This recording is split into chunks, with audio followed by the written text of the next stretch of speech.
भाई नमस्कार। आशा करुच्ची आपण मैंने समस्ते खुशी रे थिबे आ भलरे भी थिबे। आपण मानक मो यूट्यूब चैनल को स्वागत।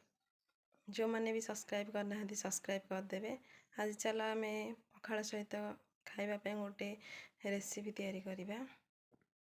लुणी सुकुआ भजा जहाँकि पखाळ रे खाइले मजा लागे।